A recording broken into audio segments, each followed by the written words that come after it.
qui nous a aimés dès avant la fondation du monde. Et il a envoyé son Fils unique pour que nous puissions croire en lui et avoir la vie éternelle. Et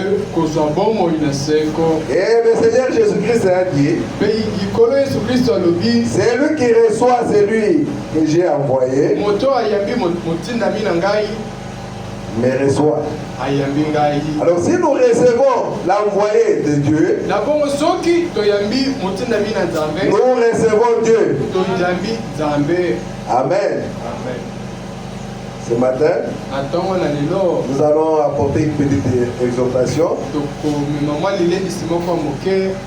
En principe, ce n'était pas moi qui devais prêcher. Le prédicateur doit être bloqué quelque part avec nos embouteillages sur le boulevard. Comme il reste un peu plus loin là-bas.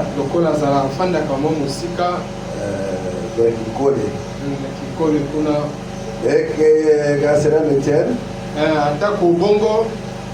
nous sommes sur le chemin du devoir. Un militaire doit toujours être prêt.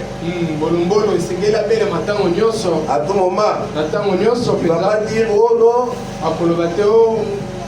Moi, on ne m'avait pas dit que la guerre allait éclater aujourd'hui. Non. Alors que vous allez vous mettre debout, nous allons lire quelque chose dans la Bible. Avant cela, parlons à l'auteur de la parole. Éternel Dieu des armées, créateur des cieux et de la terre, Dieu tout-puissant, toi les dieux qui ne changent pas, toi qui es le même hier, aujourd'hui et pour toujours. Et ton nom c'est le Seigneur Jésus-Christ. Nous te bénissons, nous te glorifions, nous te louons, nous exaltons ton Saint-Père. Voilà ce qui est de quoi que maintenant nous allons lire ta parole. Pour celui qui est allé à l'école, il peut dire, parce qu'il a appris l'alphabet, comme nous aussi. Mais celui qui veut inspirer ses doigts, et tu as dit dans ta parole que personne n'enseignera son frère, que tous seront enseignés de Dieu. Accorde que le glorieux Saint-Esprit descende dans ce lieu, Père, et brise le pain de vie pour nous. Nous nous attendons tout simplement à toi. Que ta grâce nous parvienne et ta paix abonde au cœur. Tout pour la gloire de ton Saint-Nom, Père. Nous avons prié avec foi au nom du Seigneur Jésus-Christ. Amen. Que le Seigneur vous bénisse. Nous allons lire dans Luc chapitre 11 au verset 1er. La Bible dit, Jésus priait un jour à un certain lieu. Lorsqu'il y achevé, un de ses disciples lui dit, Seigneur, enseigne-nous à prier, comme Jean l'a enseigné à ses disciples. Que le Seigneur ajoute les bénédictions à la lecture de sa parole. Vous pouvez vous asseoir.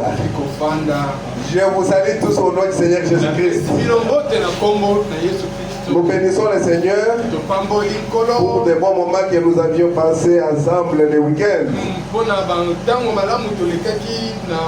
Le samedi et le dimanche. Par sa grâce. Et aujourd'hui nous sommes là sur le chemin du devoir. Amen. Amen. Aujourd'hui, nous venons de lire quelque chose dans Luc. Quelque chose de très important. Parce que dès que nous sommes venus ici, nous sommes allés à la prière. Nous venons pour prier. Alors on ne peut pas prier en vrac comme ça. Alors, les disciples de Jésus, un d'eux a demandé au Seigneur, Seigneur, apprends-nous à prier. Comme Jean-Baptiste avait appris à ses disciples.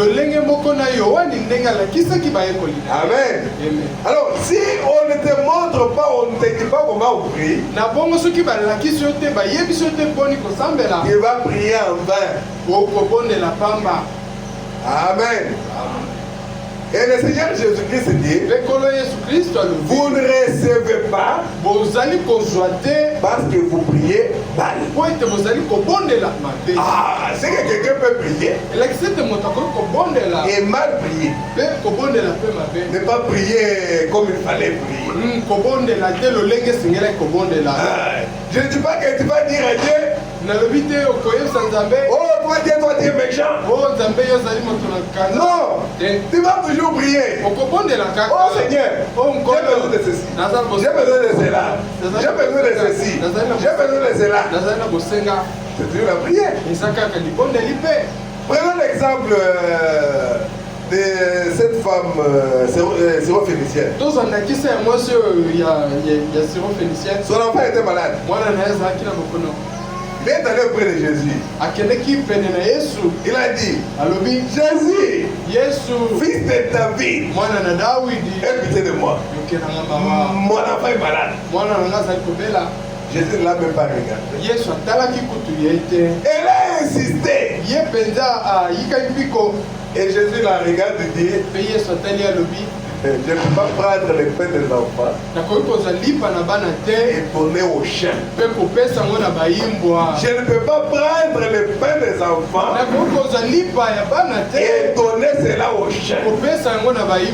Quelle réponse? Mets-toi d'abord à la place de cette femme-là syrophénicienne. Il a dit Jésus, fils de David. Quelque chose de très bien. C'est ça qu'il était. Fils de David. Aie pitié de moi. Ma fille est malade. Jésus dit, le pain des enfants, je ne peux pas donner aux chiens. Vous êtes des chiens. Jésus est venu pour les brebis perdues d'Israël. Amen. Elle était une syrophénicienne.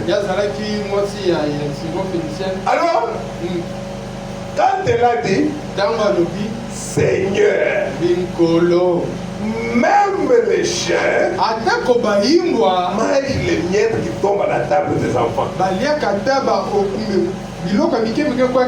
Ah, cela a touché le Seigneur. C'est pour ça que c'était sa prière. Mais en prière, il dit fils de David. Jésus n'était pas fils de David pour elle. Mais regardez comme Bartimée a dit, fils de David, aie pitié de moi. Je s'est retourné directement. Tu veux que je fasse quoi pour toi? Je veux voir. Amen. Alors, vous voyez que les deux personnes ont prononcé la même chose. À l'autre, Jésus a accordé directement. À l'île comme la syrophénicienne, l'être c'est comme des chiens. Amen. Il était fils de David pour les enfants d'Israël. Alors qu'elle était une gentille, une femme de nation. Jésus n'était pas fils de David pour elle. Elle avait mal demandé. Mais regardez ici, nous voyons un des disciples de Jésus dit à Jésus, Seigneur, apprends-nous à prier. Comme Jean-Baptiste a appris Il a appris à ses disciples comment prier. Alors, c'est que chaque leader montrait à ses disciples comment prier. Merci Seigneur. Mais écoutez ce que le Seigneur dit dans Matthieu chapitre 6. Nous allons lire le verset 7 jusqu'à 15. Parce que c'est dans le même ordre d'idée. Le Seigneur dit ceci. Au verset 7, Matthieu chapitre 6, verset 7, en priant, ne multipliez pas de vaines paroles. Comme les païens, ils s'imaginent qu'à force de paroles, ils seront exaucés. Amen. Là, c'est Jésus qui parle. Il dit, ne multipliez pas de vaines paroles.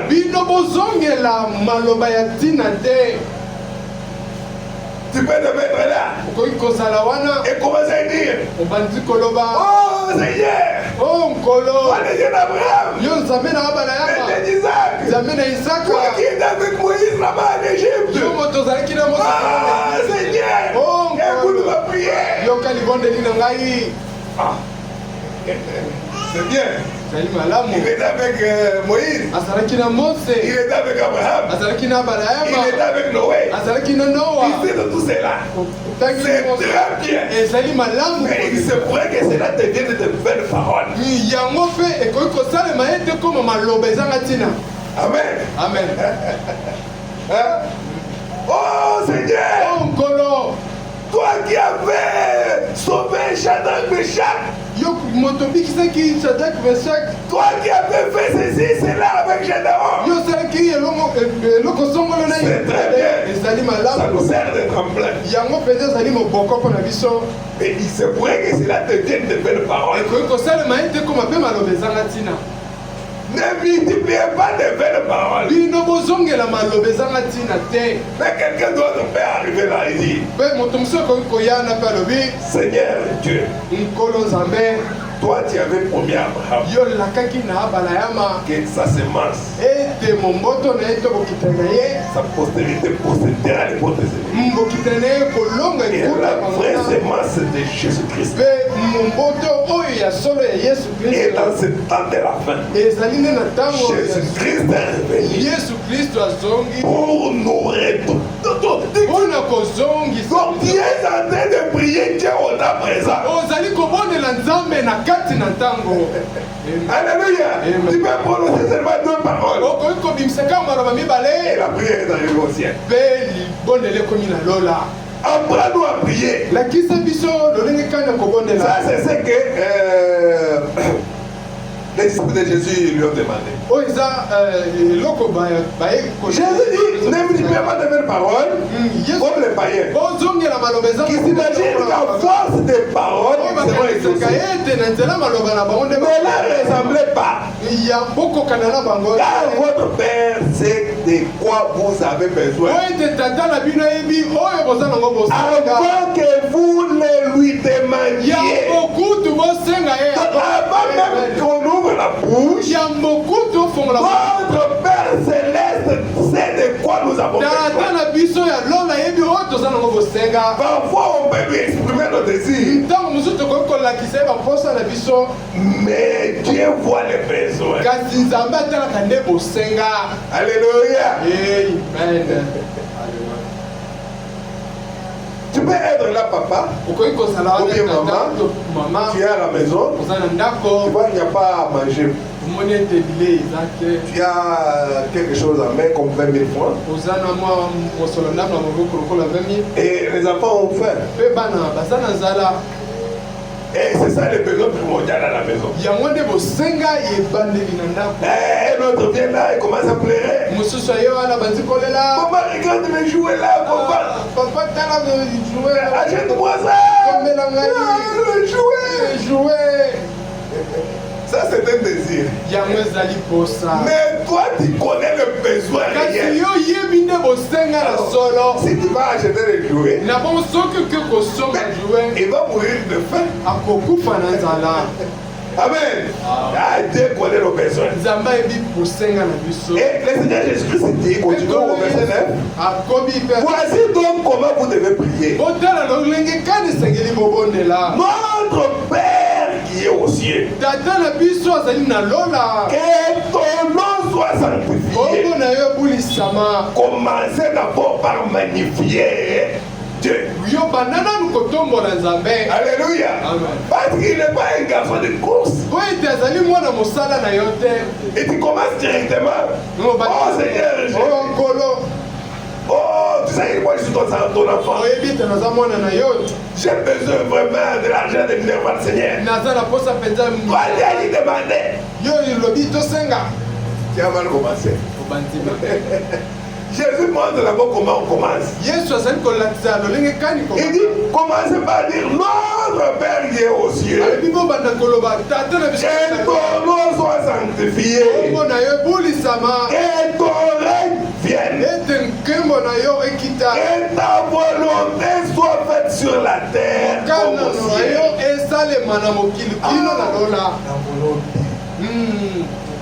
Alléluia. Amen. C'est ça la chose majeure que nous allons retenir. La volonté. Mais toi, tu as besoin de quelque chose. Mais tu dis à Dieu que sa volonté soit faite. Nous avons le Seigneur Jésus-Christ même prié en disant cela. Ici, il nous montre d'abord. Mais nous verrons comment lui-même a prié. Donc, non seulement il leur a dit de le faire, mais il a donné l'exemple. Que ta volonté soit faite sur la terre comme au ciel. Alors maintenant tu commences à demander, donne-nous aujourd'hui notre pain quotidien. Pardonne-nous nos offenses comme nous aussi nous pardonnons à ceux qui nous ont offensés. Il faut que ça soit que Dieu a vraiment pardonné. Tu ne vas pas lui dire ça que comme j'ai aussi pardonné. Mais alors que Dieu a la chose toujours dans le cœur. Et à ce moment-là, cette prière-là n'a pas de sens. Ça devient de belles paroles. Il y a toujours quelque chose contre celui-là. Pardonne-nous nos offenses. Comme nous aussi nous pardonnons à ceux qui nous ont offensés. Ne nous induis pas en tentation, mais délivre-nous du malin. Car c'est à toi qu'appartiennent dans tous les siècles les règnes, la puissance et la gloire. Amen. Amen. Alléluia. Là, c'est Jésus qui parlait à ses disciples.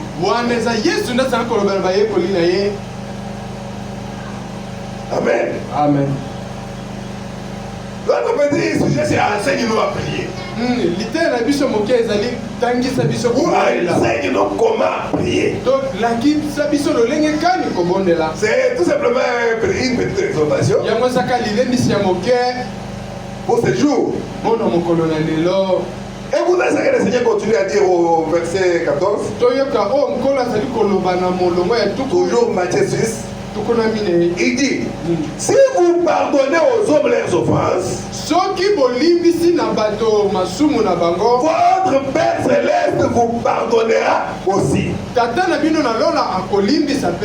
si vous ne pardonnez pas, c'est que notre Père Céleste ne nous pardonnera pas. Il ne fallait pas que le Seigneur répète la même chose là. Parce qu'il l'a déjà dit. Si vous pardonnez aux hommes leurs offenses, votre Père Céleste vous pardonnera aussi. Mais si vous ne pardonnez pas aux hommes, votre Père ne vous pardonnera pas non plus vos offenses. Amen. Amen. Vous allez dire, mais pour prier, mais je dois prier, demander à Dieu. Non, il faut prier. Il faut demander à Dieu.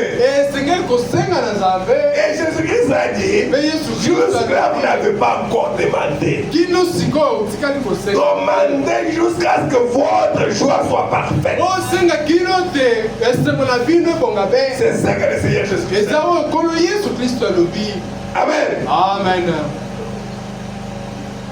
C'est sous forme d'une petite école d'image. Pour que les petits enfants puissent aussi saisir quelque chose. Nous parlons de la prière. Enseigne-nous comment prier. Dans Luc chapitre 11, on ne va pas traîner, c'est tout simplement une exhortation. Comprenez que le prédicateur du jour était pris dans des embouteillages, il habite très loin. Mais Dieu connaît toutes choses. Amen. Amen, amen. Et le Seigneur Jésus-Christ dit dans Luc 11, au verset 9, nous allons lire 9 jusqu'à 13. Et il dit ceci. Et moi je vous dis, demandez et l'on vous donnera. Donc si tu demandes, tu dois obtenir quelque chose qui te demande par la foi. Et tu gardes la foi. Et frère madame nous dit, la foi c'est quelque chose d'ordinaire.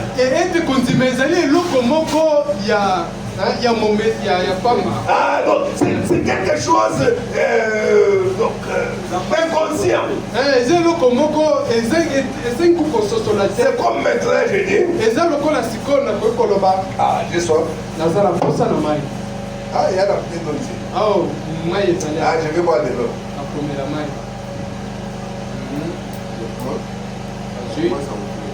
C'est quoi? C'est la foi. Parce que si je n'avais pas la foi, j'avais commencé à dire, la bouteille d'eau est là-bas. Comment je vais avoir ça? C'est ce qui nous arrive quand nous prions chaque fois.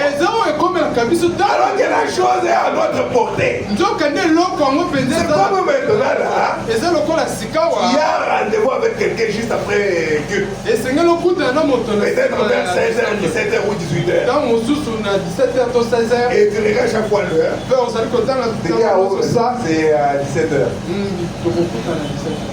C'est quoi là? C'est la foi. Tu ne doutes même pas que tu vas te voir avec cette personne. Mais qui t'a dit que tu vas le voir? Peut-être qu'il y aura la crainte, donc la pluie. Peut-être des embouteillages, il n'y aura même pas de transport. Mais tu me regardes, tu ne penses même pas à tout cela. Toi, tu vois seulement les rendez-vous que vous vous êtes donnés. Et bien sûr, quand tu vas sortir d'ici, je dois passer par Kimbuta, récupérer quelque chose là-bas, et puis j'irai à Petro Congo. Bon, après Petro Congo, je vais faire je vais aller à Matete. Qui t'a dit tout ça? Et puis finalement, tu vas réaliser cela. C'est ça la foi. La foi n'est pas compliquée. C'est nous-mêmes qui nous compliquons. Luc chapitre 11, verset 9, le Seigneur Jésus-Christ dit, et moi je vous dis, demandez et on vous donnera. Cherchez et vous trouverez. Frappez et l'on vous ouvrira. Car quiconque demande reçoit. Alors si nous ne recevons pas, soit nous avons mal demandé, ou soit on n'a pas la foi dans ce que nous avons dit. Nous sommes dans des à peu près. Oh bon, essayons d'abord. Dieu a dit. Non, il faut placer la foi. Dire que moi je crois. Si cela n'arrive pas, c'est Dieu. Demain, moi je demande encore. Amen. Amen, amen. C'est vrai que le frère madame nous avait dit. Continuez à donner des coups. Si le premier ne vous l'a pas donné, donnez le deuxième. Donnez le troisième. Ne te fatigue pas. Laisse même un coup. Amen. Amen. Amen. Et le Seigneur dit ceci. Parce que quand nous nous demandons, parfois on ne reçoit pas, on commence à se dire des choses. Oh, Dieu ne m'aime pas. Dieu n'a pas écouté ma prière. Le Seigneur qui est très bon, qui nous aime, qui pardonne même les péchés. Mais nous, un petit quelque chose, ça reste. Méchants que nous sommes, nous savons donner de bonnes choses à nos enfants. Quand l'enfant te dit, papa, ramène-moi les chips. Et tu donnes ça. C'est ça que Jésus dit. Verset 11. Quel est parmi vous le père qui donnera une pierre à son fils s'il lui demande du pain? S'il demande un poisson, lui donnera-t-il un serpent au lieu d'un poisson? Ou s'il demande un œuf, papa, j'ai besoin de manger un œuf, lui donnera-t-il un scorpion? Si donc méchants comme vous l'êtes, méchants que nous sommes, vous savez donner de bonnes choses à vos enfants, à combien plus forte raison le Père Céleste donnera-t-il les Saint-Esprit à ceux qui lui demandent?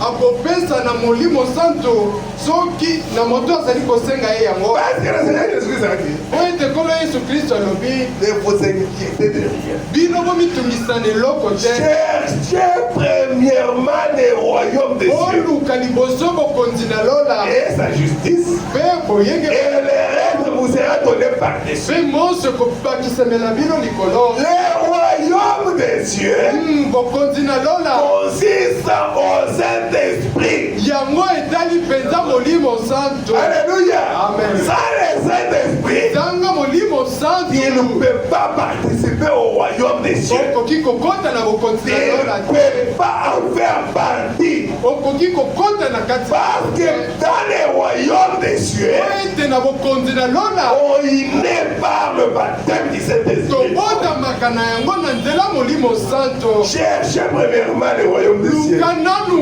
bokonzi na lola. Amen. Ye- Et notre Dieu, mpe nzambe na ce n'est biso pas quelqu'un qui fait que nous puissions souffrir. alingi aza te moto alingi Non, tosokwama te. il a le plan de bonheur. azali na miango C'est plutôt le diable ezali nde kutu zabolo qui lui vient avec des malheurs. ye nde ayaka na minyoko. Ah. Même si c'est Dieu qui veut te punir, ate kozali nzambe nde azalingi kopamela yo va envoyer le diable. Toi, va faire ça. C'est ton travail à toi. Hein. kosala na yo yango Va wana faire ça. kende kosala. Moi, je ne peux pas donner la maladie à quelqu'un. nga koki kopesa bokono na moto te. C'est toi le mauvais, non? yo nde moto mabe Va faire son kende travail. kuna Ah, je t'ordonne dans le Père. natindi yo kende kosala Comme il avait fait pour Job, lokola asalaki yango mpe na yo il a dit tout simplement au diable, ayebisi kaka zabolo bon, va, kende fais tout ce que tu peux faire. sala monso okoki kosala Mais seulement ne touche pas à sa vie. kasi kosimba kaka bomoi na ye te. Amen. Merci Seigneur. Et comme l'autre Dieu a des projets de bonheur, il faut lui demander. Et comment demander? On demande à Jérémie 29, au verset 11. La Bible dit, ah, je connais les projets que j'ai formés sur vous. Ah, c'est comme chaque père, chaque parent a toujours des projets pour son enfant. Il peut être là où il n'a pas d'argent. Mais il s'est dit, mais si j'avais l'argent, je vais envoyer cet enfant en Europe pour aller étudier. Parce que je vois les études ici vraiment, bon, ça ne garantit vraiment pas. Si jamais j'ai l'argent, mais ce sont des projets, des faux projets. Notre Dieu ne peut pas dire si j'ai. Notre Dieu a ces projets-là, les projets déjà établis. De nous accaparer de parce que nous sommes les enfants de Dieu. Les fils et les filles. Amen. Amen. Amen. Car je connais les projets que j'ai formés. Dit l'Éternel, projet de paix et non de malheur, afin de vous donner un avenir et de l'espérance.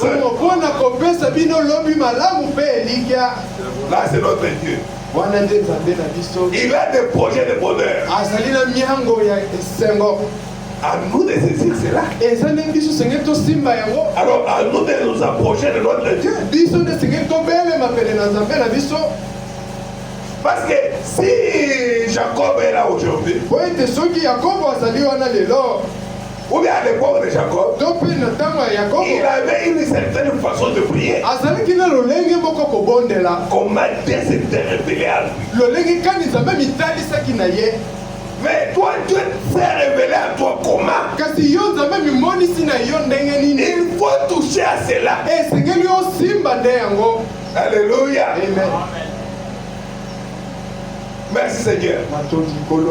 Écoutez,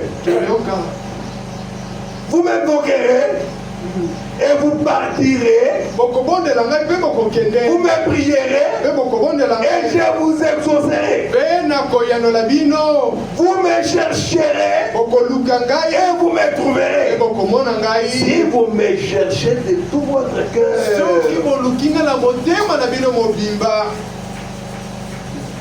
Alléluia. Si nous cherchons Dieu avec tout notre cœur. Et cela c'est dans la prière. Amen. Une bonne prière.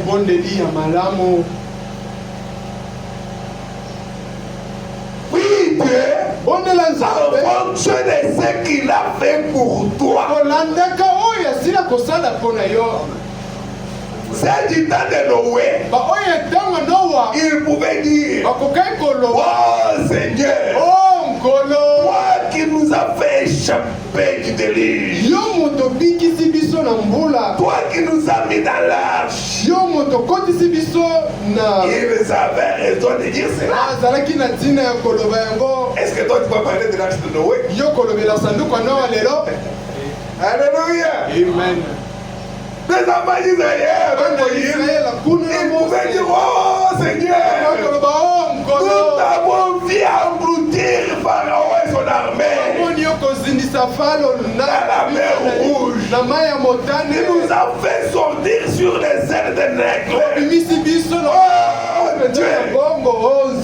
Amen. Mais qu'est-ce que Dieu a fait pour vous? Enseigne-nous à prier, Seigneur. On pourra prendre ça un autre jour. Écoutez. Comment Jésus priait.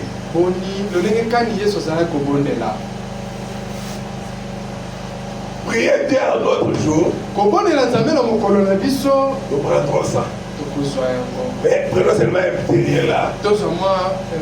Pour aujourd'hui. Pour que même les petits enfants comprennent. Écoutez dans Matthieu 26. C'est Jésus-Christ qui était déjà à la fin de ses jours sur la terre. Ah, il était sur la terre. Et il était à la fin. Il est allé pour prier. Écoutez. Matthieu 26, 39. Oui. Ayant fait quelque part avant, il se jeta sur sa face et pria ainsi: mon Père, s'il est possible. Là c'était maintenant sa pensée comme homme. Parce que Jésus était 100% homme.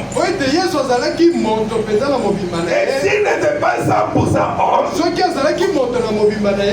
ne sont pas sauvés. Parce que la loi de Lévitique disait, c'est lui qui pouvait racheter son frère. Ça doit être son plus proche parent. Alors, un oiseau ne pouvait pas nous sauver. Un gorille ne pouvait pas nous sauver. Un âge ne pouvait pas nous sauver. Ils étaient d'une autre catégorie. Il fallait que ce soit un homme. Et frère Balaam dit, les seuls qui pouvaient le faire, c'était Adam. Mais Adam était déjà déchu. Les seuls qui étaient nés hors sexe pouvaient racheter les autres. C'était Adam. Et Adam lui-même avait besoin du rachat. C'est ainsi que la Bible dit, et c'est Jésus qui parle, qui dit, oh Dieu, il n'a voulu ni holocauste ni offrande, mais tu m'as formé un corps. Alléluia. C'était dans un but. Le but c'était pour racheter l'homme et ramener l'homme dans sa position.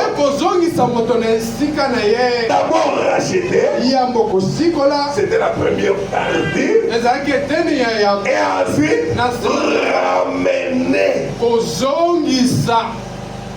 Alléluia. Amen.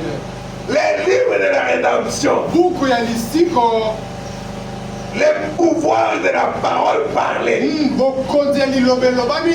Alléluia. Amen. Les titres de propriété, cela devait revenir entre les mains de l'homme. Alléluia.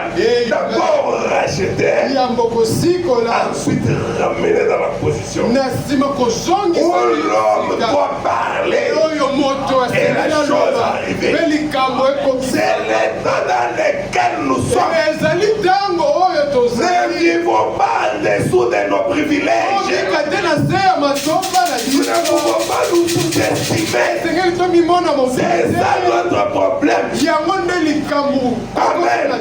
Amen. Écoutez, oui, ayant fait quelque part en avant, il se jeta sur sa face et pria ainsi: mon Père, s'il est possible que cette coupe s'éloigne de moi. Parce qu'il voyait déjà la mort. Amen. Amen. Et aucun humain n'est en mesure d'affronter la mort facilement.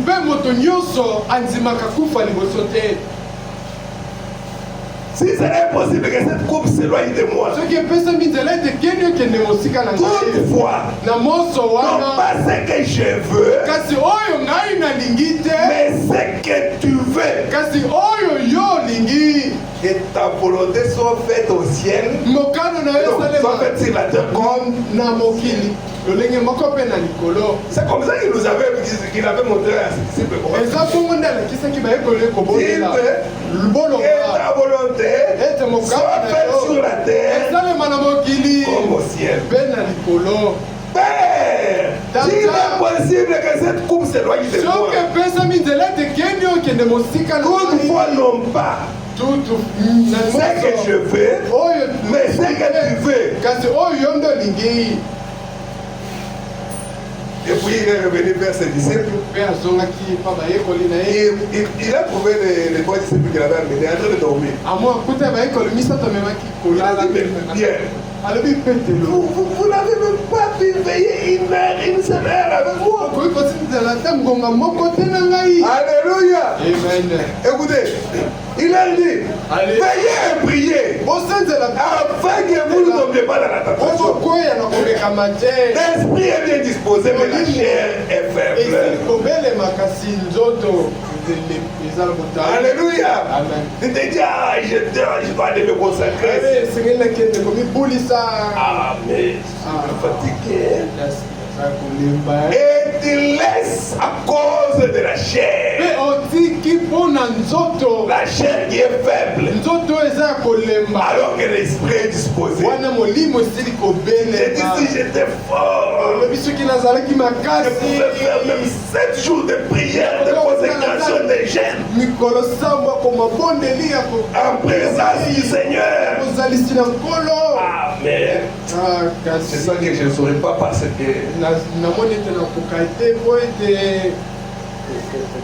Jésus était un homme. Il dit l'esprit est disposé. Mais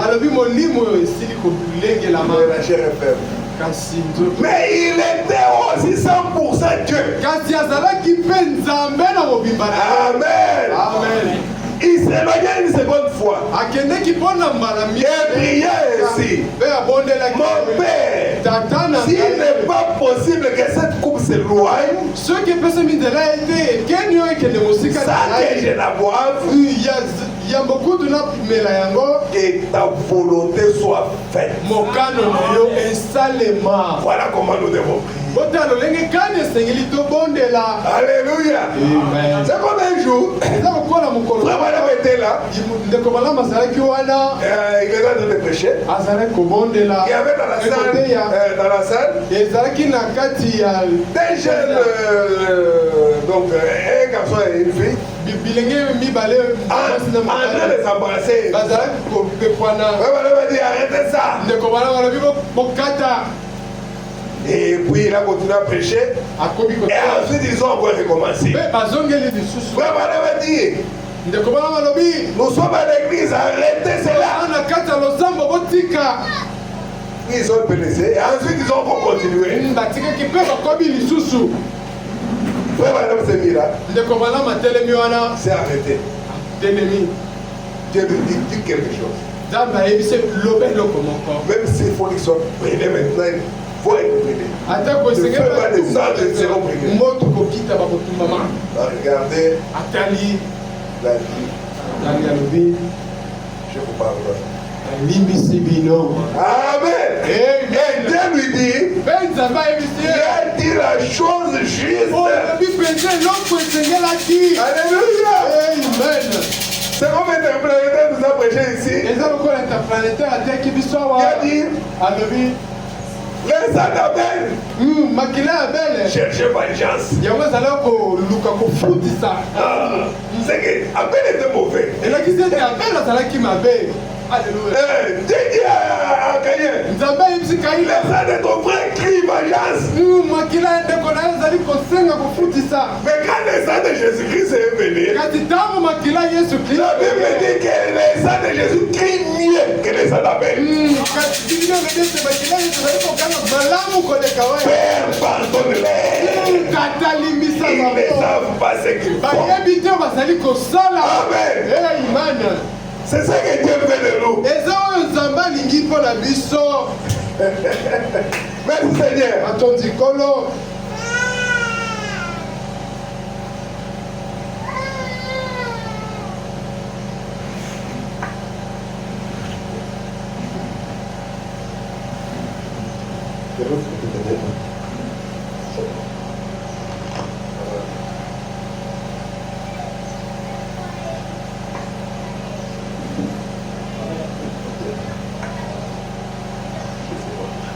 Écoutez, nous sommes, nous prenons Christ révélé dans sa propre parole, au paragraphe 33. Au paragraphe 33.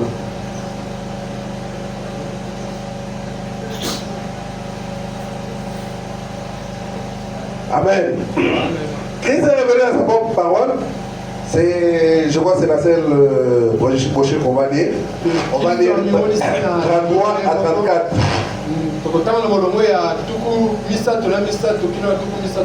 Ah, écoutez ce que Frère Branham dit. C'est prêché le 22 août 1965. Il dit, il n'y a pas longtemps, j'étais en voiture avec un homme. Il m'a dit, pensez-y, nous sommes ici sur terre, au point où nous en sommes, nous pouvons seulement savoir où nous pouvons seulement prétendre que nous sommes sauvés. D'après une fable juive quelconque appelée la Bible.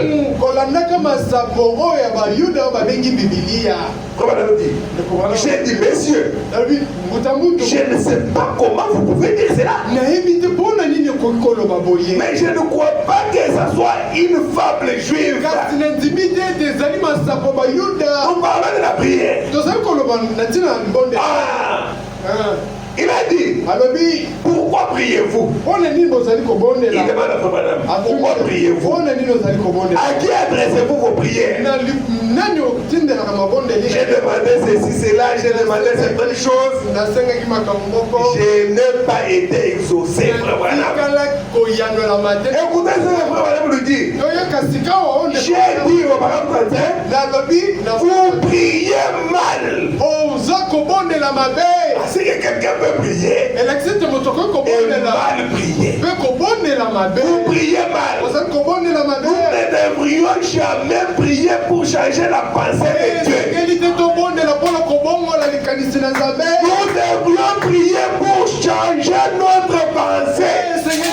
La pensée de Dieu n'a aucunement besoin d'être changée, voyez-vous. Elle est juste. Lui a déjà des projets de bonheur pour nous. Et s'il te permet de passer par cette épreuve-là, passe par là. Amen. Je connais un jeune homme. C'est là que Frère Branham dit. C'est un jeune homme, garçon catholique. À un moment donné, sa maman est tombée malade. Maman est tombée malade. Il avait son catéchisme. Le petit livre-là de prière.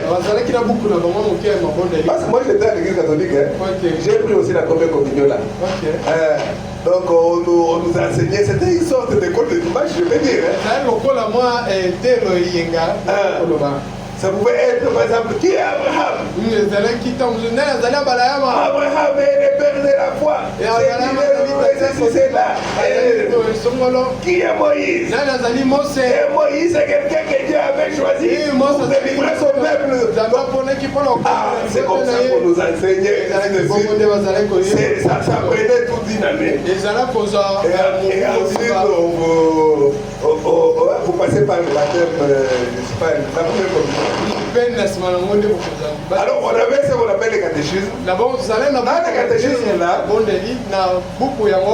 on avait ce qu'on appelait la prière du matin,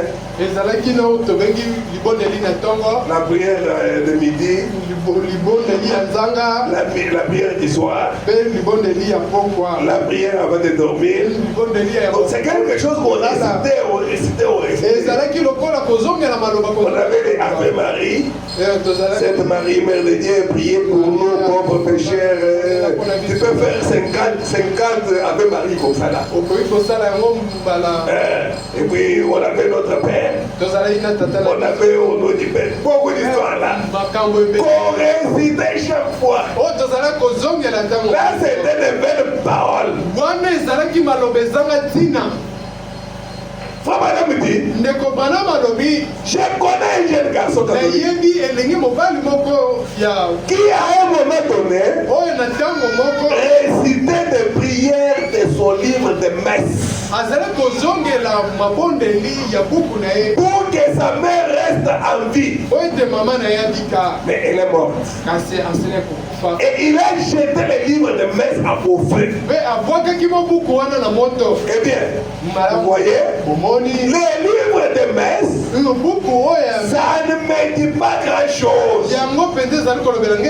Mais de toute façon, voyez-vous, ce qu'il y a, c'est que vous adoptez une mauvaise attitude. Vous essayez de dire à Dieu quoi faire. La prière, ça devrait être Seigneur, change-moi pour que je m'ajuste à ta parole. Non pas change ou laisse-moi changer ta pensée. Non, mais toi change ma pensée. Voyez-vous, toi change ma pensée pour qu'elle soit conforme à ta volonté. C'est que Dieu veut que tu sois. Imagine-toi, Dieu veut que tu sois un prédicateur. Et toi tu achètes des marchandises pour aller à Tarsis. Comme Jonas. Oh Dieu, bénis mes marchandises. Ne t'a jamais vu commerçant. Alléluia. La meilleure chose, Seigneur, accorde que ta volonté pour moi s'accomplisse. Alléluia. Amen. Et quand tu vas demander, tu demandes en touchant les promesses de ton jour. Alléluia. Et là, tu vas faire bouger Dieu. Il va dire, il va dire, celui-là se connaît. Oui. Ah, il connaît sa position. Il sait de quoi il est formé. Qui a touché à ça? Ah, c'est Christian. Oh, il se connaît. Alléluia. C'est comme un prédicateur là, il avait dit une très bonne chose là. Il dit, tu peux te mettre là. Il commence à crier. Jésus, oh Seigneur Jésus. Tu as fait beaucoup de bruit. C'est très bien. Et quelqu'un vient. Il se met ici. Il dit, nous bénissons le Seigneur. Parce qu'en ce temps, il est descendu. Là-bas dans la grotte, il était avec le prophète. C'est lui l'ange de l'Éternel. Et Frère Branham m'a dit, il est venu pour l'église.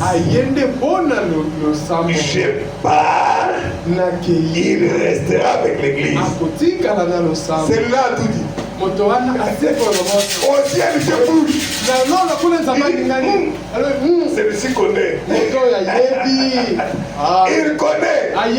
Seigneur, toi tu avais promis qu'au temps du soir, il y aura de la lumière. Et les soirs, c'est la fin du jour. Donc c'est la fin des temps. C'est qu'à la fin des temps, la lumière apparaîtra. Et la lumière, c'est la parole. Et la parole révélée. Et la parole ne vient qu'au travers un prophète. Amos dit, l'Éternel ne fait rien sans avoir révélé premièrement ses secrets à ses serviteurs, le prophète. Alors s'il y a la révélation à être révélée en ce temps, c'est au travers un prophète. Mais quel prophète? C'est le prophète promis dans Malachie 4. Parce qu'il est dit, voici les jours viennent, ardents comme une fournaise, tous les hautains et tous les méchants seront consumés. Alléluia. Seront détruits. Au jour que je prépare, dit l'Éternel des armées. Et ce jour-là n'est pas encore arrivé où les méchants sont détruits. Mais avant que ce jour-là n'arrive, voici je vous enverrai Élie le prophète. Amen. Ça veut dire qu'Élie le prophète, avant la destruction, c'est ainsi qu'il est le dernier prophète. Après Élie le prophète, il n'y a pas un autre prophète. Parce qu'après lui, c'est la destruction qui suit. Alléluia. Mais quand il vient, il va d'abord ramener les cœurs des enfants au Père. Rétablir l'autel qui a été détruit. Rétablir la divinité du Seigneur Jésus-Christ. Où les gens avaient changé cela dans un dogme. Et ils en ont fait 3 dieux. 3 personnes dans un seul Dieu. Quand Élie le prophète vient, il ramène d'abord les cœurs des enfants au Père.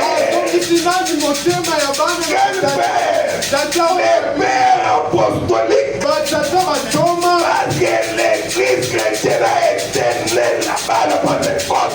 Et le fondateur de notre église, c'est le Seigneur Jésus-Christ. Et au sein de la fin, nous nous sommes manifestés. Selon la promesse de Malachie 4. Et quand Malachie 4 vient, il fait des choses. Premièrement, ramener les cœurs des enfants au Père.